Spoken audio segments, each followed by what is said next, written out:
अंबेडकर जी की डिग्री को आप आज भी देख सकते हैं। कोलंबिया यूनिवर्सिटी ने लगा रखी है उनकी डिग्री, आप जाकर देख सकते हैं। उनकी डिग्री सार्वजनिक है। तो या तो सरकार ये खत्म कर दे कि भैया किसी के भी डॉक्यूमेंट नहीं देखे जाएंगे, किसी की भी डिग्री नहीं देखी जाएगी। हाई कोर्ट नहीं, सुप्रीम कोर्ट इस बात को कह दे कि अब इस देश में किसी की डिग्री नहीं देखी जाएगी। लोग मोदी जी की डिग्री पर इसलिए सवाल खड़े करते हैं क्योंकि नरेंद्र मोदी जी के बहुत सारे इंटरव्यू में जिसमें उन्होंने कहा कि मैंने 35 साल भीख मांग के खाई।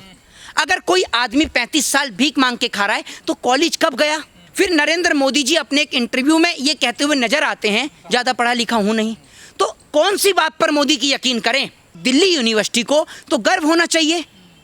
जिस तरीके से कोलंबिया यूनिवर्सिटी बाबा साहब भीमराव अंबेडकर पे गर्व करती है, ठीक उसी तरीके से दिल्ली यूनिवर्सिटी को भी बड़े गर्व के साथ कहना चाहिए कि प्रधानमंत्री नरेंद्र मोदी हमारे साथ पढ़े। और जैसे बाबा साहब की डिग्री को कोलंबिया यूनिवर्सिटी ने लगा रखा है, ठीक उसी तरीके से मोदी जी की डिग्री को दिल्ली यूनिवर्सिटी लगाए।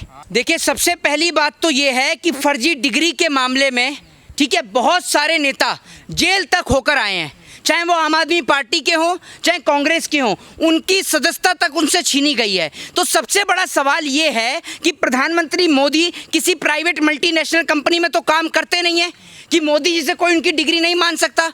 नरेंद्र मोदी जी एक संवैधानिक पद पर बैठे हैं और उस संवैधानिक पद पर देश की जनता ने उन्हें चुनकर भेजा है। या तो मोदी जी चाय के ठेले पे वापस चले जाएं तो कोई उनसे डिग्री नहीं मांगेगा, कोई उनसे ये नहीं पूछेगा कि कितना पढ़ के आए हैं, कितना नहीं पढ़ के आए हैं।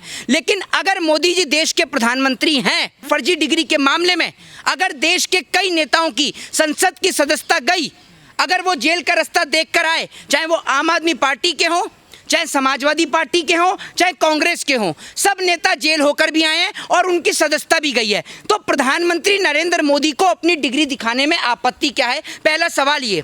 दूसरी बात ये कि देश के प्रधानमंत्री से जब भी डिग्री मांगी जाए तो कभी अरुण जेटली दिखाने आ जाते हैं तो कभी देश के गृह मंत्री दिखाने आ जाते हैं। मुझे ये समझ में नहीं आ रहा, जो व्यक्ति विदेश घूम के आ सकता है, जो व्यक्ति 8-8 घंटे झूठी कहानियां सुना सकता है, जो व्यक्ति मन की बात कर सकता है, मन की बात में डिग्री को सार्वजनिक भी कर सकता है, उसको आपत्ति क्या है? लेकिन आज तक मोदी जी ने ना तो एक भी प्रेस कॉन्फ्रेंस करी और ना देश के प्रधानमंत्री नरेंद्र मोदी जी ने आकर स्वयं अपनी डिग्री दिखाई। मुझे यह समझ में नहीं आता कि मोदी जी पढ़े हैं या अमित शाह पढ़े हैं, जो अमित शाह उनकी डिग्री दिखाने के लिए आते हैं। क्या नरेंद्र मोदी जी ये सोचते हैं कि भाई जिस सब्जेक्ट से मैंने एंटायर पॉलिटिकल साइंस से एमए किया, अगर कभी मैंने अपनी डिग्री को सार्वजनिक कर दिया तो कोई मुझसे सवाल ना पूछ ले पॉलिटिकल साइंस का? क्या मोदी जी इस बात से डरते हैं?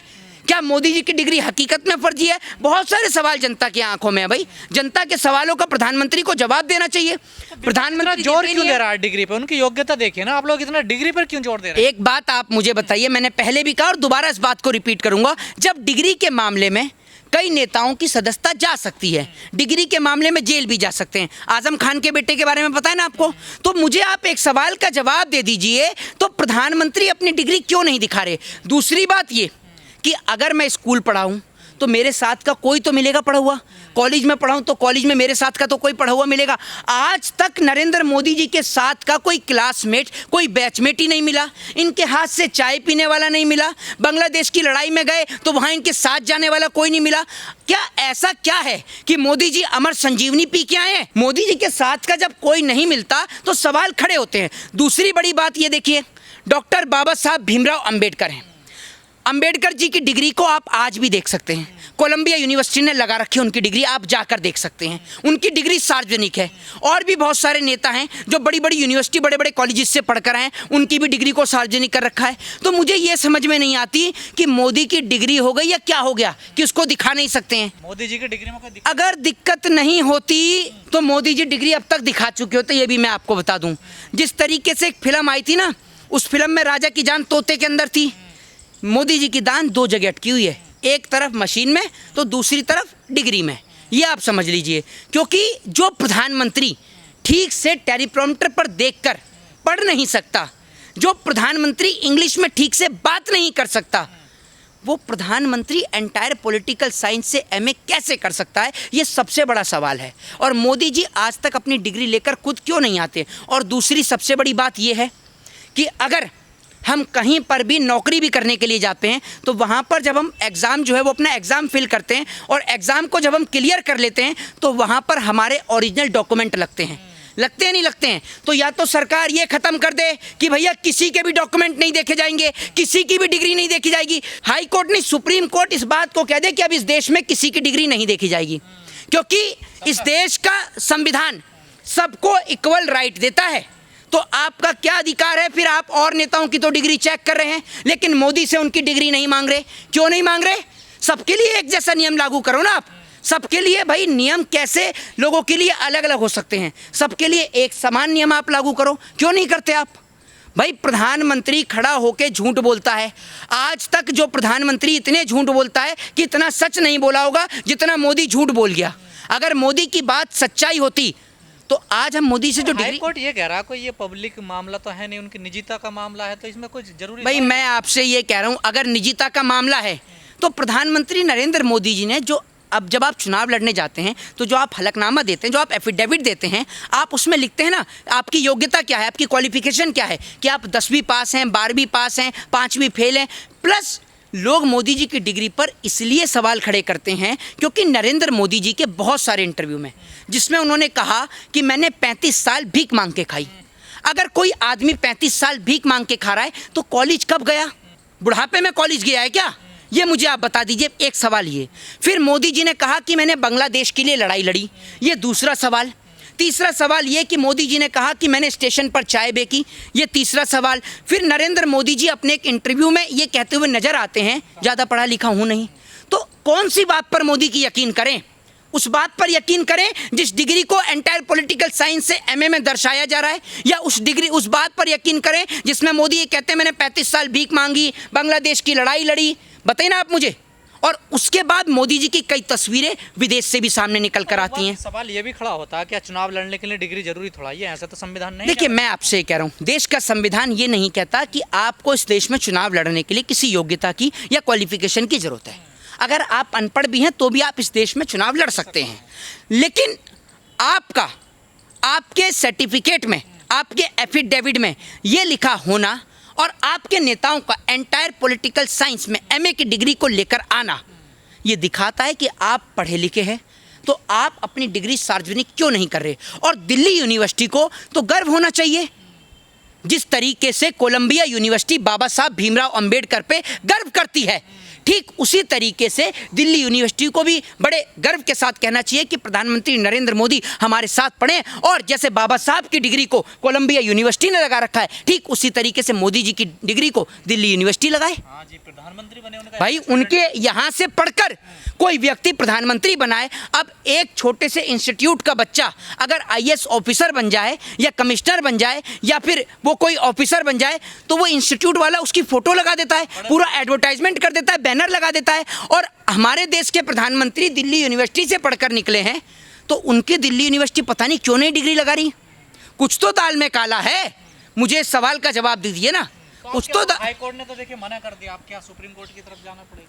देखिए मैं तो ये कहता हूँ इस देश के अंदर देश की जनता को प्रधानमंत्री से सवाल करना चाहिए और प्रधानमंत्री से सवाल करना हमारा एक संवैधानिक अधिकार है। प्रधानमंत्री कोई पैसे देकर नौकरी नहीं कर रहा है। प्रधानमंत्री को हमने वोट दिया।